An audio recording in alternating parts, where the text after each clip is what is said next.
जय माता दी। राधे राधे। कार्तिक मास बहुत ही पवित्र मास माना जाता है।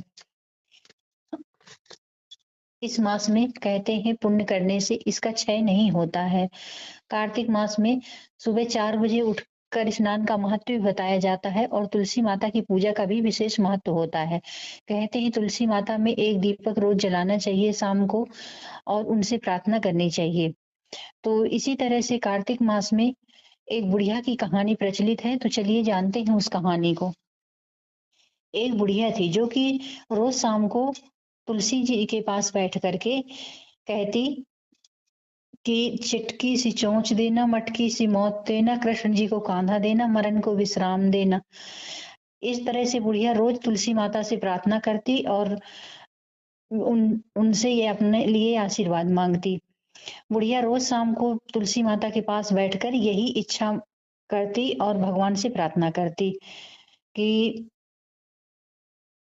उसकी जब मृत्यु हो तो कृष्ण जी का कांधा मिले, जैसे पीताम्बर मीठा ग्रास, और उसका शरीर इतना भारी हो जाए कि उसे कोई भी उठा ना पाए और विश्राम घाट में उसकी अर्थी लगाई जाए।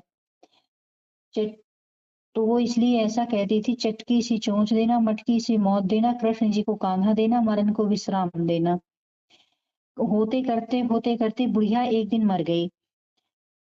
बुढ़िया का शरीर कोई भी उठाने जाता तो उसका शव इतना भारी हो जाता कि कोई उसे उठा नहीं पाता। कई दिनों तक जब गांव में खाना नहीं बना और सभी लोग परेशान होने लगे तो सबने भगवान से प्रार्थना की कि हे भगवान, कोई तो ऐसा हो जो इस बुढ़िया को उठा पाए और इसका दाह संस्कार किया जाए। इसकी मिट्टी कई दिनों से गांव में रखी है, जिससे अब दुर्गंध भी फैलने लगी है और कोई गांव का आदमी भोजन भी नहीं कर पा रहा है। किसी घर में चूल्हा नहीं जल रहा था। तभी कृष्ण भगवान एक बालक का रूप धारण करके आए और उस बुढ़िया के कान में सारी इच्छाएं दोहराते हुए कहा, जिससे वह हल्की हो जाती है और भगवान उसे अपने कंधे पर उठाकर बैकुंठ धाम को ले जाते हैं। इस कहानी का सार यह है कि एक बुढ़िया कार्तिक मास में तुलसी माता की पूजा करती और अपनी कई इच्छाएं व्यक्त करती थी, जैसे पीताम्बर की धोती, मीठा ग्रास और खास तौर पर ग्यारस की मौत, चटक की चाल दे, कृष्ण जी का कांधा दे। यह सुनकर तुलसी माता सूखने लगती हैं, क्योंकि वे सभी इच्छाएं तो पूरी नहीं कर सकती। तब भगवान विष्णु तुलसी माता को वचन देते हैं कि वह बुढ़िया की इच्छा जरूर पूरी करेंगे। जब बुढ़िया की मृत्यु हो जाती है तो उसका शव इतना भारी हो जाता है कि उसे कोई नहीं उठा पाता। भगवान विष्णु एक बालक का रूप धारण करके वहां आते हैं और बुढ़िया के कान में सारी इच्छाएं दोहराते हैं। मन की कर ले, पीताम्बर की धोती ले, मीठा ग्रास ले, वैकुंठ में वास ले, चटक की चाल दे, चंदन का काठ ले, झालर की झंकार दे, दाल भात को जी और कृष्ण का कांधा ले। इन बातों को सुनकर बुढ़िया का शरीर हल्का हो जाता है और भगवान उसे अपने कंधे पर बिठाकर वैकुंठ ले जाते हैं।